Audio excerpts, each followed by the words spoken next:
Hey everyone, and welcome back to Get to Know Shinko with me, your host, Noah Shenandoah. Today, I'm on a mission. I'm on a mission to introduce you to some of the incredible businesses right here in Shenandoah County and some of the incredible business owners and leaders who are making it all possible. Today, I'm visiting with Jason, owner of Day Fencing, which is based out of Maurytown. Jason, it's great to have you on Get to Know Shinko. I really appreciate you having me. I look forward to it. Yeah, absolutely. Got a couple questions for you today. All right. First one is, what makes Shenandoah County a great place to do business? So I was born and raised in Shenandoah County. Yeah. I've lived here my entire life. I'm Okay, almost sure. 36 years old. Uh-huh. I've been doing fencing for about 6 years. So, Okay, great. but Shenandoah County, just the people are absolutely amazing. It's Yes. it's so neat to have the community you've lived up in and being able Yes. to just build fence and do Yes. some exciting things. Yeah. The mountains are incredible. So to have the Absolutely. views, Yes. so much farmland, Yep. but even without the farmland, you still have the rural. And Yeah, it seems like nature. everybody needs a fence. So you That's- can do a fence for a backyard for dogs, whatever Yeah. it may be, for your cattle, just Yeah. any type of fence. There's just so much fence to be built Opportunity, yeah. and so much opportunity. Yeah, that's great. Second question for you. Tell us a little bit about your business, what type of fencing you do, what your service area is, and kind of how your style of fencing is unique to this area. Yeah, so like I said, I've been doing fencing for a little over 6 years. I started back in October of 2019. Uh-huh. So I kind of developed years ago. I used to work on a farm, Okay. so kind of get a little bit of the fencing. So I Yeah. do things a lot different now. So kind of what's unique about my fencing style. Uh-huh. So New Zealand is kind of where it's at in the world. They're like the best fencers in the world for fencing, for I ag did not know fence. that. Okay, yeah. So that's pretty incredible. So I've been Yeah. bringing those techniques because they've been Interesting. tried and true. They've Uh-huh. been doing these techniques for like 130 some years. Yeah. So a lot of your high tensile type wire. So most Uh-huh. people think of like Red Brand, Mm-hmm. which is like low carbon. So Yep. high Yep. tensile, you can kind of space your post out a little bit further, Okay. and it acts as almost like a springboard. So you get your fence up to a proper tension, Uh-huh. and you want those posts spaced a little bit further so you have animal impact, whatever it may be. Sure. A tree falls, Yep. and then the fence will spring and then come back to its original tension. Interesting. So Yeah. high tensile, there's so many benefits, and then Uh-huh. you have so many different styles. Yeah. So I do agricultural fencing. Sure. Like I said, I specialize in all types of high tensile. Okay. So you can do for different types of animals too. So Mhm. you have for horses, Sure. cattle, sheep, and Yep. then the amount of squares Uh-huh. to make up the fence. So you have it for different types of livestock. Sure. And then I also specialize in all types of board fencing. Okay. I've been getting into residential fencing, and Uh-huh. with the residential fencing too, you can do basically any type of style. If Okay. somebody's got a picture or something on like Instagram, Sure. I can replicate that Replicate. look. Yeah. So I can do Great. any type of custom privacy fence, wood fence. Yeah. It could be something for your dogs or your backyard, Sure. and also something kind of interesting for like your vinyl and Uh-huh. just say like aluminum applications. Uh-huh. To make it stronger. So Mhm. in the fence world here in the past couple of years, we've been trying to do what they call like no dig system. So you Okay. can use like a piece of machinery like this Sure. post driver Yeah. to install your fence. So if you drill a hole Mm-hmm. and you put a post in and then properly tamp everything back in or whatever, Yep. you're 10 times stronger by driving the post, because Interesting. it's you're Well, that makes sense, having 'cause you're not, the ground's kind of like sucking to the post. Yeah. So to have that be stronger, so then you can utilize that. And even like vinyl, so everybody's thinking you have to drill a hole and put Sure. concrete in. Right. Yeah. I try not to use concrete, Okay. because concrete will rot out even a pressure treated post. Uh-huh. People don't realize it 'Cause holds Of moisture. course. Yeah. So with like, just say with the vinyl, so I'll use like a heavy duty steel, Mm-hmm. they call it like SS40, which is like a high tensile steel post. Okay. And you drive that in the ground, and then you have you a put your- special adapters Yes. to adapt everything over. So Yes. now you have a fence that is fairly weak to wind load. Right. Right. Now you can probably have like Sure. 100-mile-per-hour winds, and Wow. your fence isn't going to blow apart. How cool.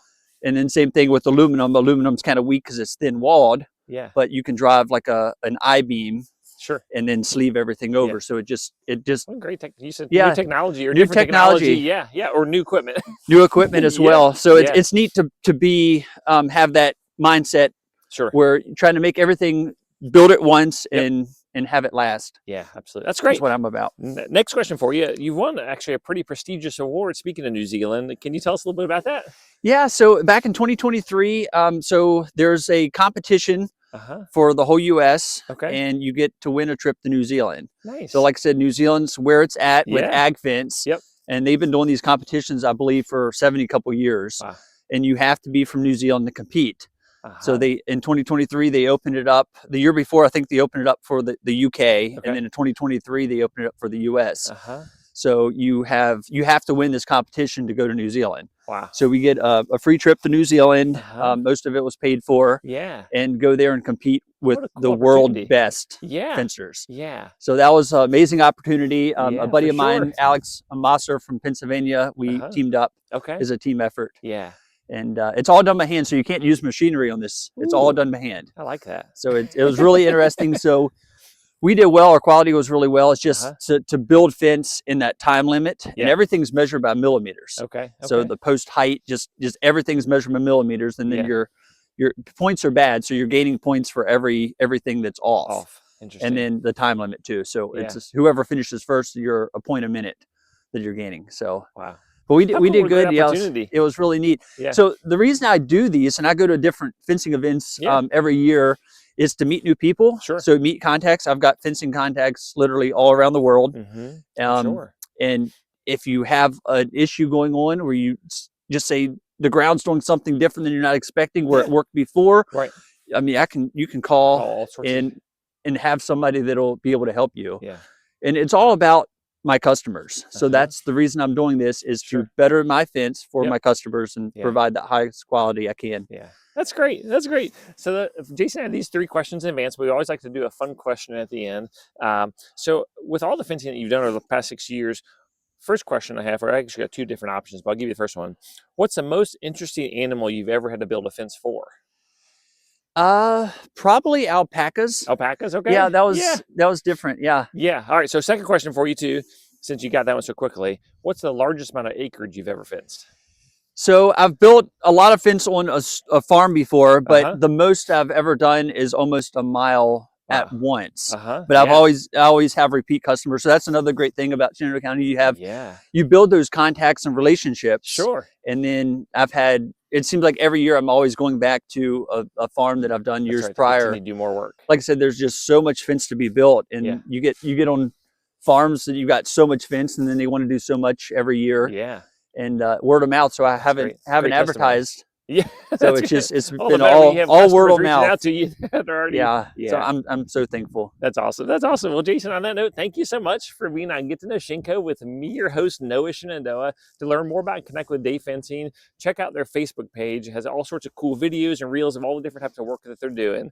So until next time, I'm Noah Shenandoah, encouraging you to get out and get to know Shinko.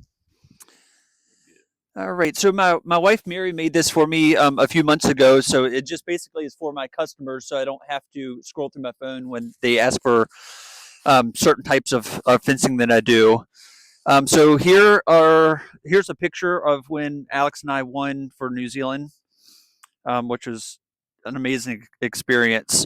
So for the past 2 years, I've been actually judging those competitions now. So here's some pictures from... This one was the one from the US, and then these 3 were in New Zealand. Here's some of the New Zealand knots that I do. So for high tensile, you have to use, these are called high tensile termination knots, and these are required for all high tensile wire. So if you just bring the wire around and wrap it back to itself, what people are used to, as you get it under tension, if you just wrap these tight wraps, will start to come undone. So this is essential. And I also do it for barbed wire. What I like about doing this is literally stripping all the knots around the post, so you have a clean wire going. It just cleans up the look. Doesn't really add any strength or anything, but I'm all about high quality and trying to make things look good. So just even like joining wire, New Zealand knot. So this is called a figure-8 knot. This is in barbed wire, so it's a little bit more difficult, but I like to kind of separate them and make it look fancy, so it kind of looks like a barb. Here's a figure-8 knot, just with smooth wire. So the bracing is a lot different in New Zealand. They call it what they call like an angled stay, but I still do H bracing, and this is a knot that just cleans everything up, and it helps keep the wires tight.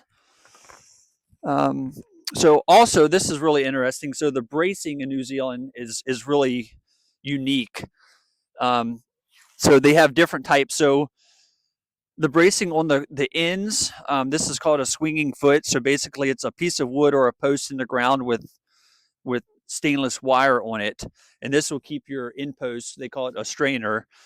From if you see a lot of times that the post will kind of pull up out of the ground, so this will keep, and that's because the wires pulling off to the side are putting so much force on the post over time that it wants to rotate that post and spit it up out of the ground. As soon as it rotates, it wants to spit up. So this basically keeps that post in the ground. This is called a tieback. What's interesting about this, so you don't have to, if it's not like a sharp angle, you can have a bend in your fence and have a single post, and this is underground, basically holding this post from leaning over. So this is a double one because it's a pretty severe turn. And what's interesting, this is what I learned in New Zealand. So there's a guy named Wayne Newdick. He's a legend in New Zealand. So it was great to be able to train with him for the day. So we were able to spend the whole day with him and just ask any questions we wanted. So I was asking him, tieback's not new to me, but this style is. So traditionally, you're just using wire, and this one is actually 3/8 ride, and it's welded together locally by a welder here in the county. And then if you put a post in the ground and you bend that wire over it, now it transfers the force from this post being pulled sideways to get it to move. Now you've got to try to lift these two posts out of the ground to get it to move. So the bracing is really neat. This bracing is called a breast block. So same thing. It's not quite as strong as a tieback. So as this post wants to lean this way, you've got a horizontal post being held by two other posts to keep this post from coming over. And here's a tie down. So it's a similar concept to keep a post in a low spot from pulling up out of the ground. This is called an angled stay. So this is basically anytime I do cuts, it gets sprayed with a pressure treatment spray, but this is like a mortise and tenon into the strainer post.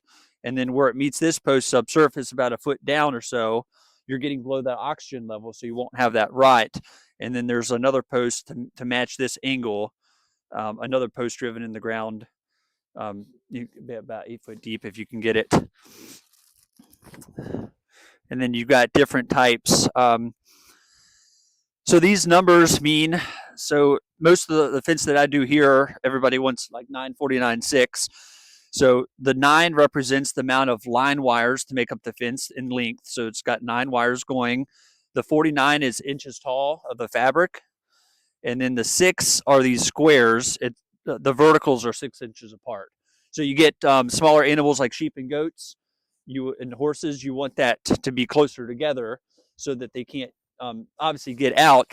But especially with horses, it's important that if they go to kick the fence, then their hoof doesn't go through and get hurt. So I have several examples of each style. An inside corner. So if some customers request that all the wires got to be on the inside, so you have animal pressure. There's just different ways of making it look good as well. And then this is 1348.2 for horses.